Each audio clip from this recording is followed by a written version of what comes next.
we're at the point in Project Runway where you don't want anyone to go home because they're all really good and really talented. And it's like every week you're like, do we have to? But then you go, well, that's the show. Like so as much as it absolutely destroyed me to say goodbye to Fabio, it was time for him. If I had to pick one, based on that challenge and also the fact that he's been struggling, but it's hard because I love him in his little, I don't know why I call his fashion, his little Picasso outfits, like his little painter artsy outfit. He's a great person. He's a good hang, but I think he's done so many of these. I think it's maybe time for him to stop and just focus on his business and what he does really well and where he's making his bread and butter. Because I don't think he has the capability of doing what Nina wanted him to do. Because, well, we'll get into it. Hi, by the way. For any of you following my filler journey, I have, well, first of all, I'm still peeling from the chemical peel I got last Friday. Hence why I'm in like disguise, because I still have it like peeling around my hairline, all down here, and a little bit on my cheek, which it's taken a long time. And the filler update is I have a really intense bruise under my eye, and I'm just giving it another couple days before I panic. It's starting to yellow, but like there's another aspect of it. I may show my people over on the Patreon because I think I've got a couple like cosmetic experts over there. But I've definitely Googled bruising under eye with cheek filler in various ways, and almost everything is like, yeah, totally common. But, still.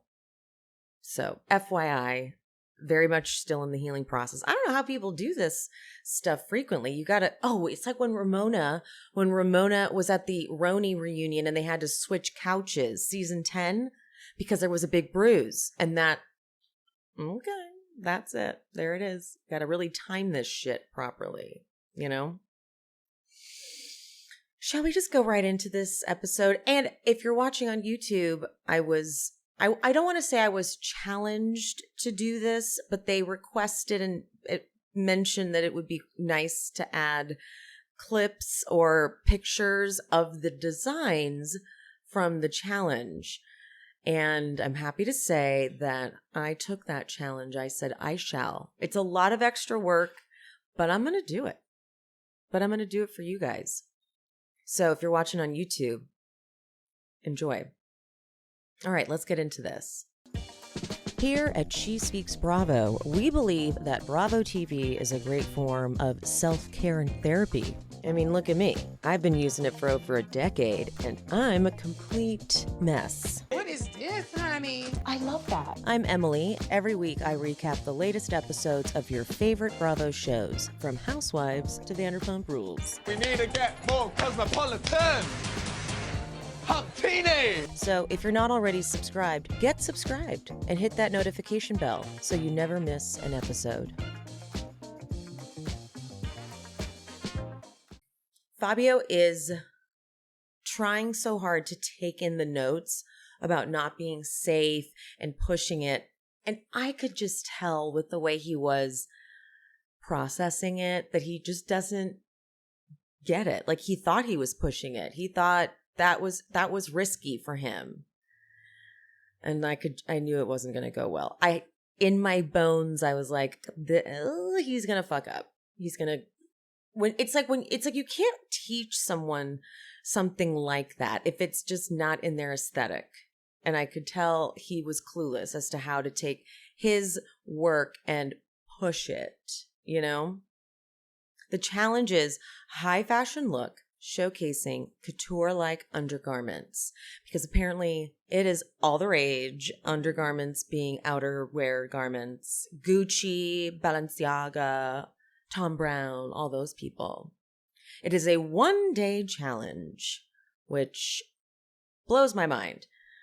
Kato continues to just not seem to like this process very much. She's, she's happy to go over to what she calls the west side of the workroom so that she can hear her thoughts. And if she didn't have such a judgy tone, I would be like, whatever. But there's always a level of, she has a problem with kind of the way everyone does things. And that's starting to kind of wear on me. Like Kara-san went over to the west side of the workroom, and it wasn't the same annoyance with everyone. It was just like, no, I'm just over here because this is where I want to be. Kato seems to very much focus on everyone else and get distracted by everyone else and kind of, I don't know. I really want to be on her side. I do. Because I think she's so talented, and I respect history, and Kara-san and Kato, they did the damn thing before it was so normalized to have people of color in fashion. So I respect that. I just don't think she should have. She came back like, I don't want to do any of the bad shit. Just get me right to the finale. And everyone else like playing along. Nah, not going to work. So, okay, Anna. As soon as she said that she wanted to make some garment in honor of how her breasts changed with childbirth, I was like, I'm concerned. And then she says, I'm going to make this cone bra, like pointy cone. Like, no. I'm glad that Christian edited that, because she would have been in the bottom 100%. They would have been like, why does she have those nipples? Kara-san's design is inspired by the Tulsa Massacre, which is such an iconic choice from her. And you feel it in the final piece. You really do. And it's really crazy that a lot of people don't know about the Tulsa Massacre. I didn't know about it until maybe 5 years ago, because I originally thought when I heard of I heard of it as Tulsa riots for a while. So that is not what it was. It was a deliberate demolition of Black Wall Street. I mean, taking this down affected generations. Because to have to start over, like, you had businesses, banks, all this shit, and they destroyed it. Reparations, let's make them. We need to start paying up. Kato, I didn't realize she came to America at 16 from Liberia. They escaped the war. That's a thing. That's a major experience. 16, you're remembering everything at that age. That's a lot. But Fabio had all these pictures of his childhood in Brazil, and they're like in black and white, and it's so cute seeing little tiny Fabio. But it makes him want to use the home fabric he bought.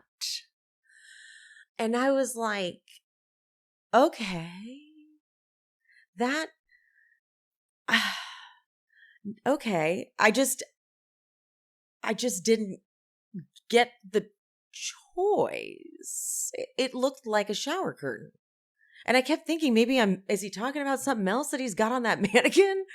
Okay, no, that's it. And he's got this like drapey top, and Christian does his walkthrough, and he's like, I think we're right back at where we were last week. Like, there's nothing exciting. He goes, this is Doris Day on the island. My mom has that top. She wore it last week. She's 75. I mean, like, that's kind of how it feels. I was like, this has to be the start of it, and he's going to trim a bunch of stuff. I was like, I owned that top when I was always trying to like cover my body. Like, you have tunics and billowy things. Like, okay. So that's when I knew we were fucked. He was fucked. I'm like, Fabio, you're not, it's a taste thing. He's like, I'll just do a bold color with doilies on it. Thank God again for Christian shutting down Anna's pointy nipples, because she ends up coming out with a look that's really cool. Bishmi is doing the shoulders again. And is it just me? Am I the only one that sees Mickey Mouse ears? That's all I see. So I have a hard time not seeing that. It's just such like to do two big circular or half circle shoulders. It's like, so Mickey Mouse shoulders. I can't help it. When he's not doing like the faces and stuff or whatever, it's just like, I need you to stop doing that, okay? And he will. Once he hears from Sergio, don't get stuck. He goes, noted, got it. Changing everything now. Rami does the most accurate impression of Christian. Because of course, Christian goes over to Rami and messes with him a little bit. And Rami goes, it's like these two fingers and he's always petting himself. Wait a minute. That is exactly what he does. It was so good.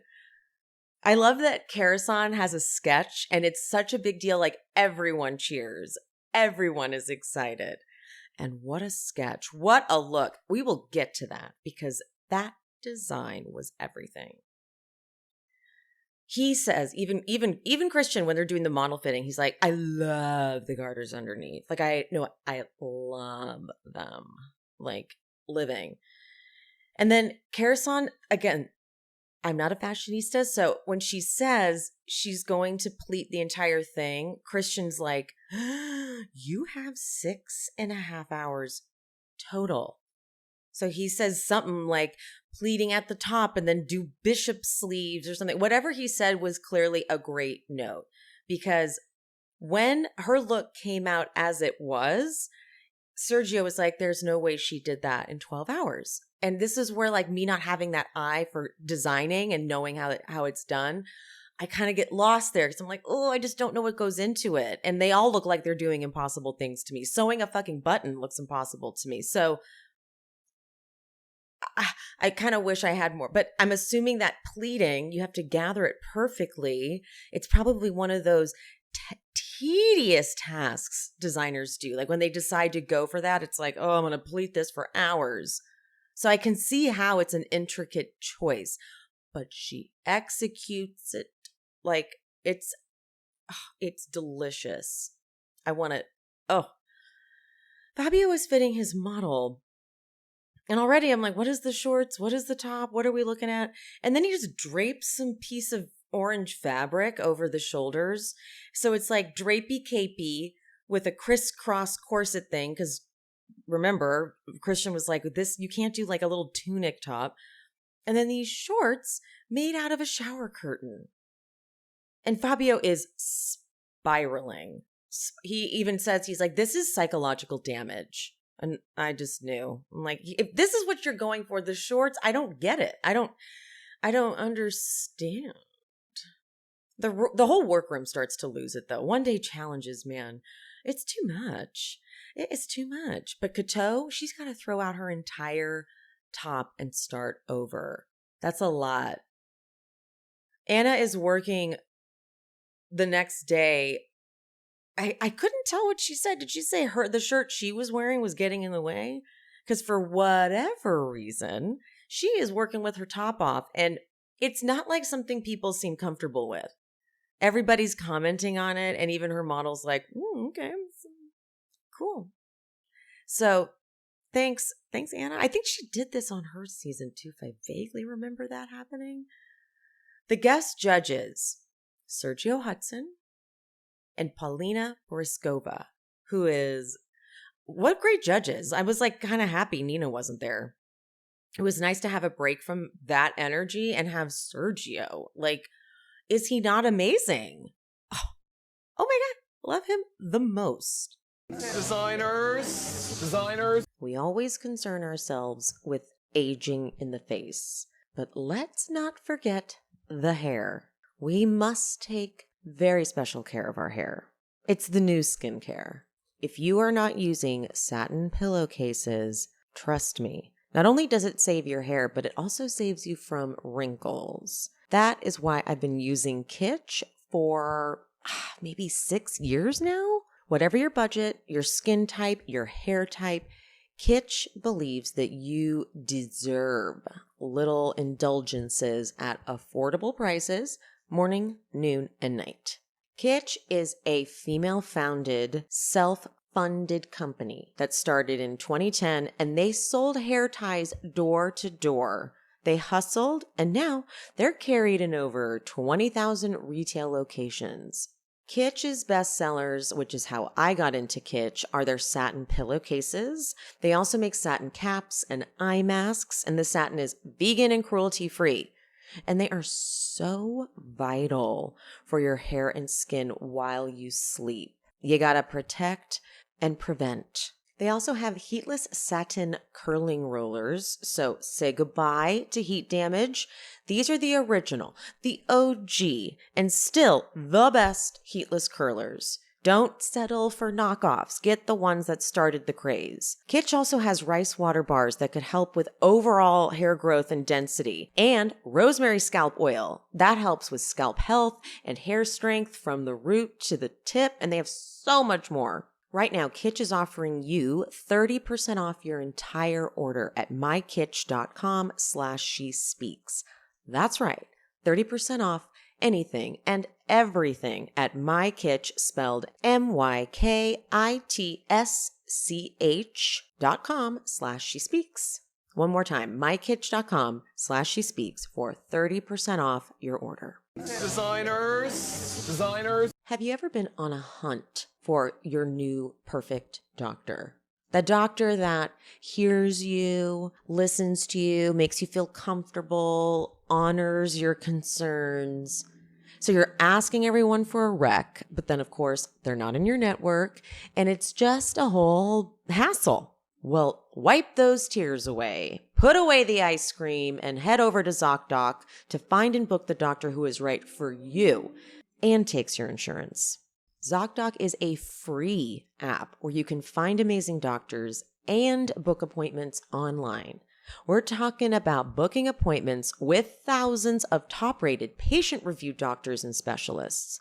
You can even filter specifically for ones who take your insurance or are located near you and treat almost any condition you're searching for. These docs all have verified reviews from actual, real patients, not bots. And the average wait time to see a doctor booked on ZocDoc is between just 24 and 48 hours. That's it. You can even score same-day appointments. Once you find the doc you want, you can book them immediately with just a few app taps. App taps.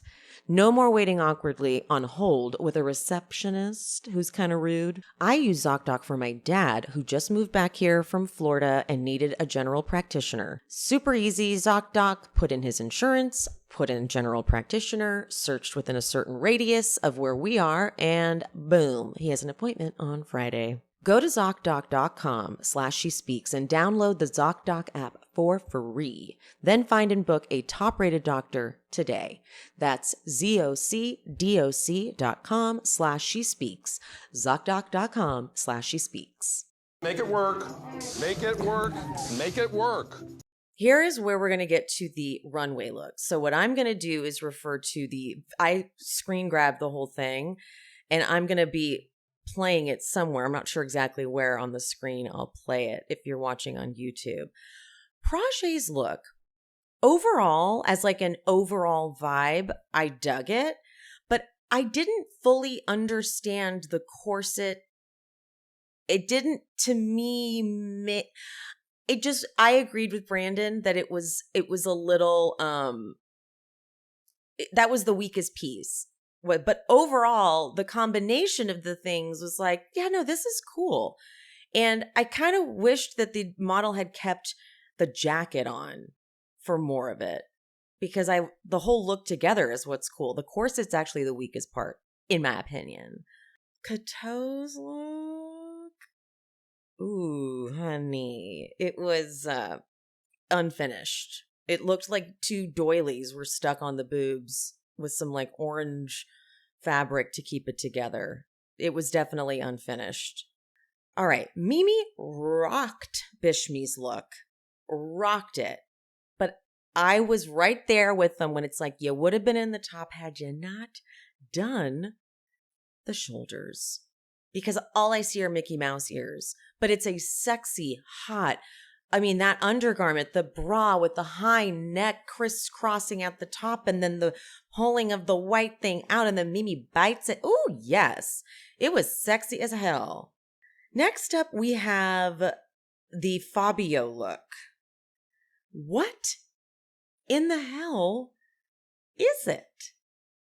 It's like that piece in the thing in the front. I think because I remember Christian saying it's not the two things don't match up, the top and the shorts. They just look like two different things. So his solution was to just drape more of that fabric right in the front and cover up all the undergarment aspects of the look.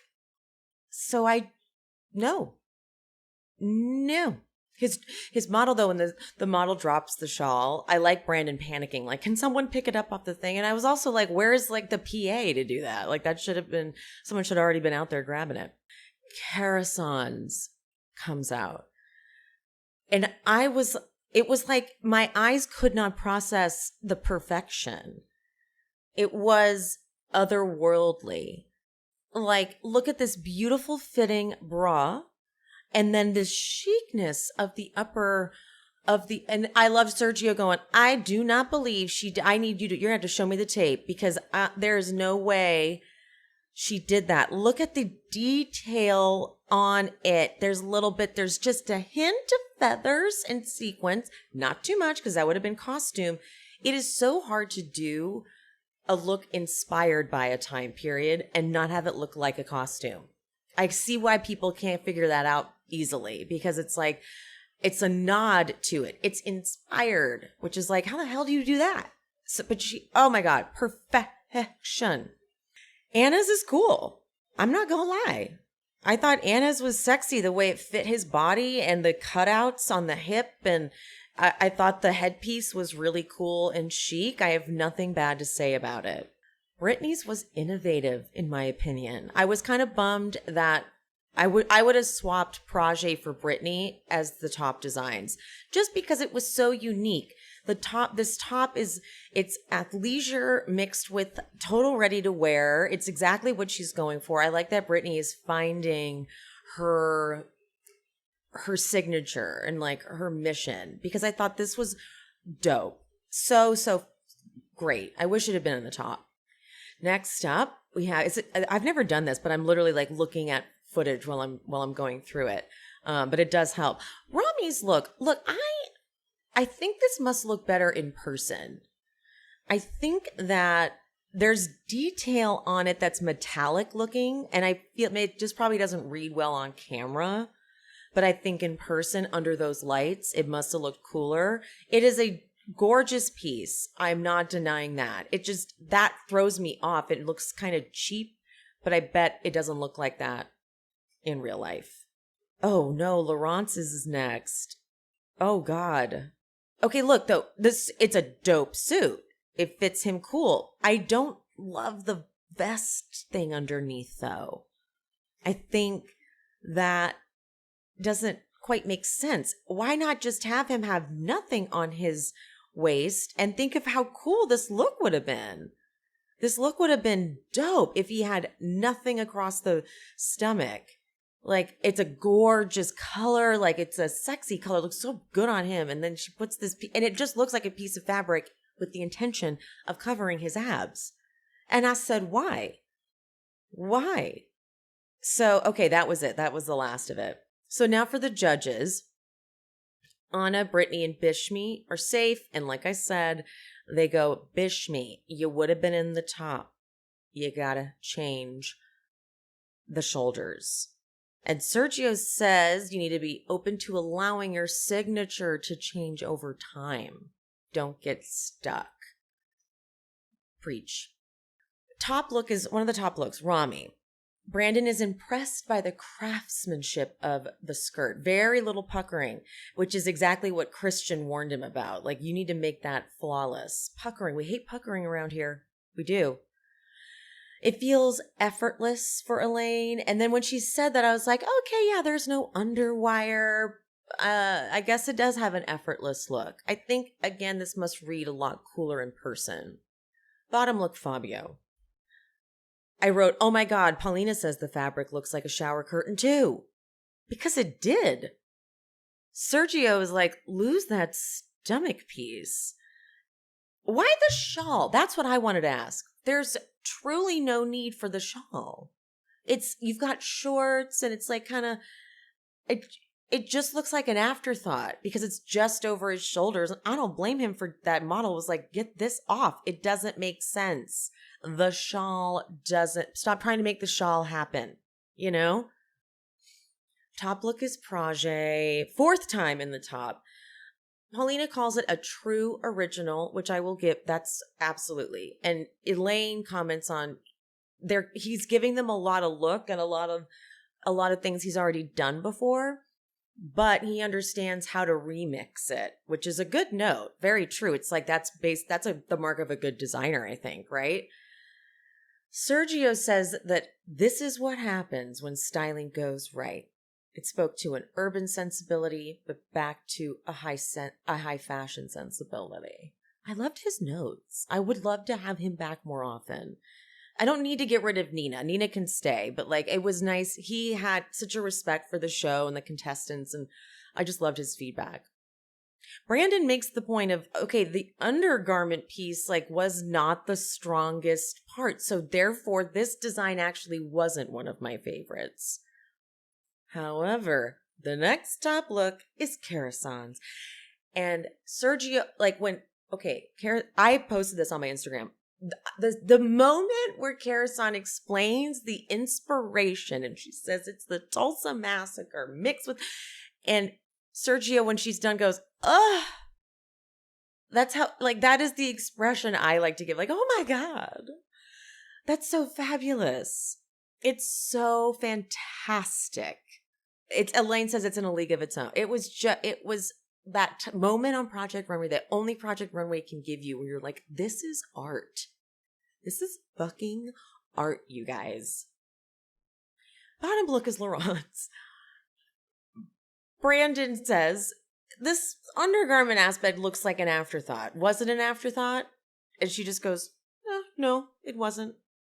And Brandon's like, she's impossible to read. Like, nothing will get to her. Like, the undergarment maybe was an afterthought and he did bust her, but she's not going to give him that. And he's like, never mind. Never mind. We're just going to move it along. Now, the bottom look is Cateau. The final bottom look. And she makes sure to mention it's her first time in the bottom right away. And they start giving her critiques, but then she goes into this thing about how she knows she's the bomb and basically she doesn't care what they have to say. And Sergio saw this going left and he decides this is a good point, which it was a good point to give her and Karasan a huge shout out about how they inspired him to go for the career he has now. He says, "We stand on your shoulders, my dear." I loved it. I couldn't love it more. However, Cateau just didn't get critiqued, which was her plan. Clearly, her plan was absolutely to do that.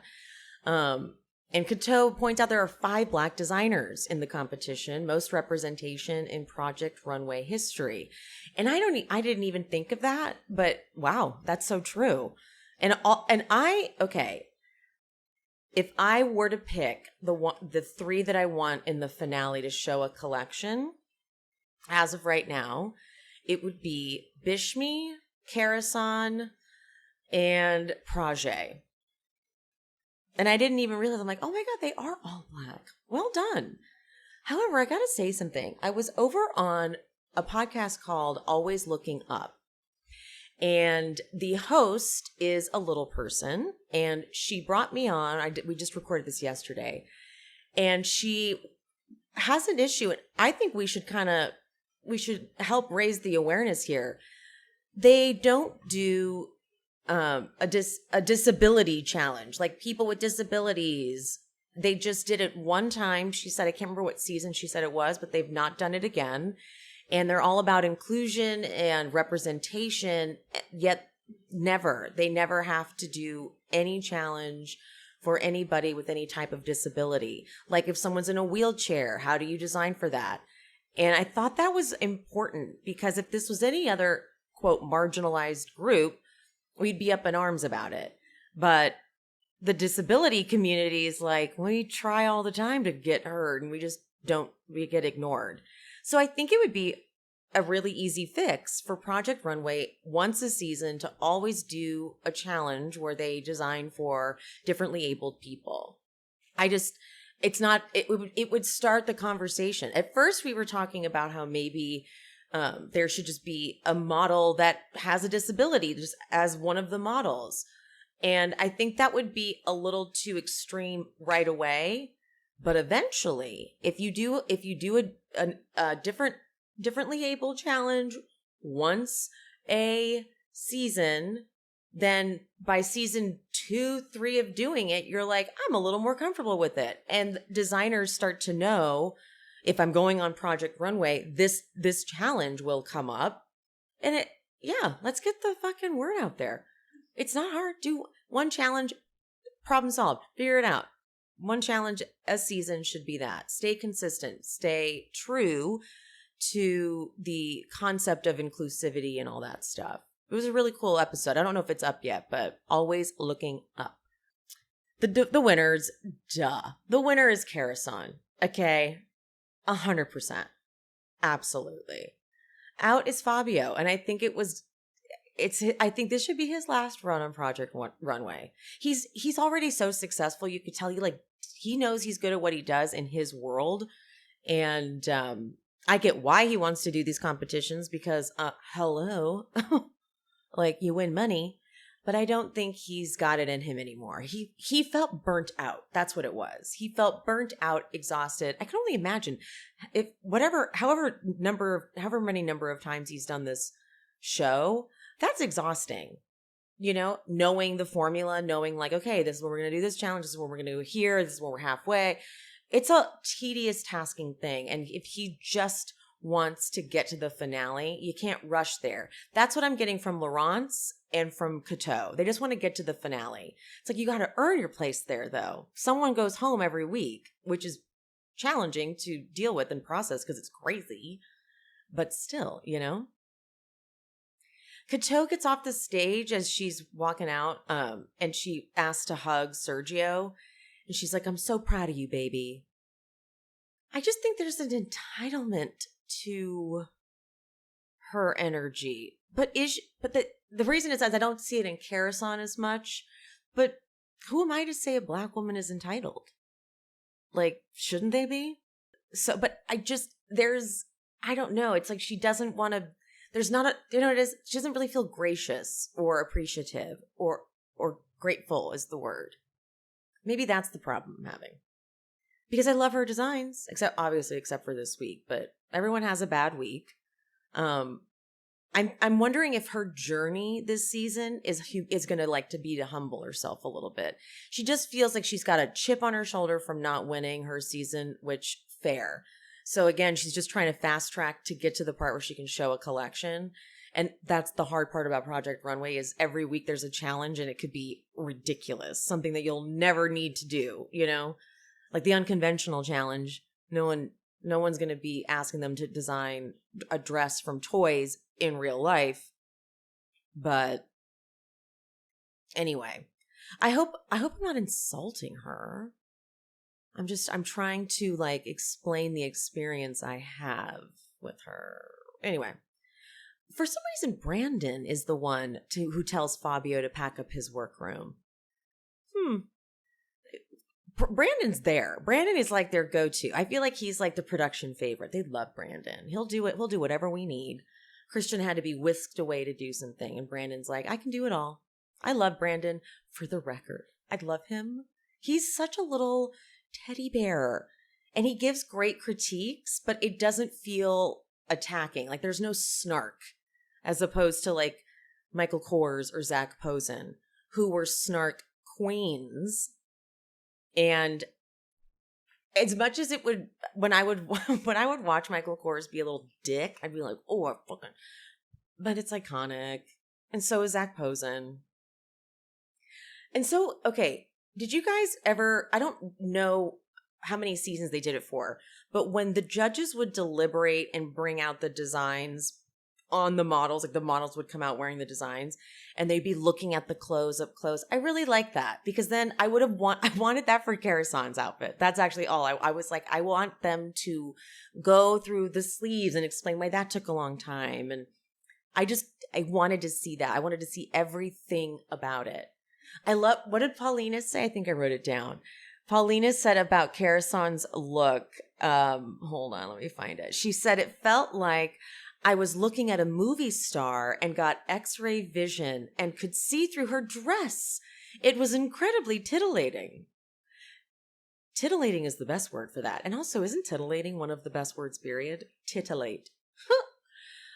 It was spectacular. It was like, she could absolutely wear it out, but also like, should she? Oh, so good. So freaking good. And Karasan still has such a, like, she seems to love doing this show. Like, she's smiling. She's excited. It's like she really is happy to be there. So that's nice. That's really nice. She's got a heart of gold. So I would love to see her even win, but who knows? Who do we think is going home next? Anna's a possibility. Anna is potential.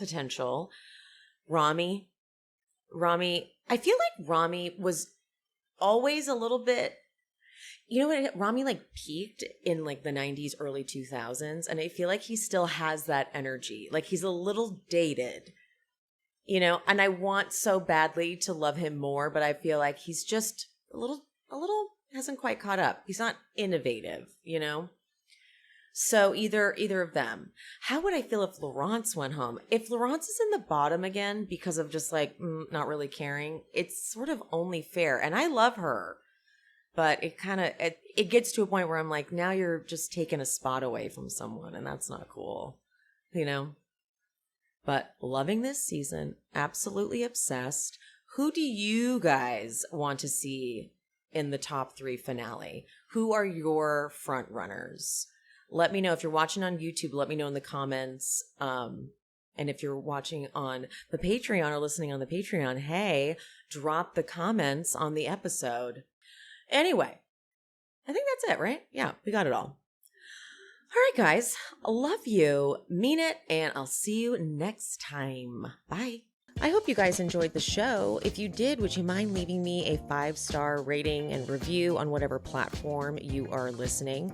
If you're watching on YouTube, don't forget there's the super thanks option down at the bottom, the little button with the $ and the heart. And also I'm on buymeacoffee.com/SheSpeaksBravo if you want to buy me a little coffee or 2 or 5.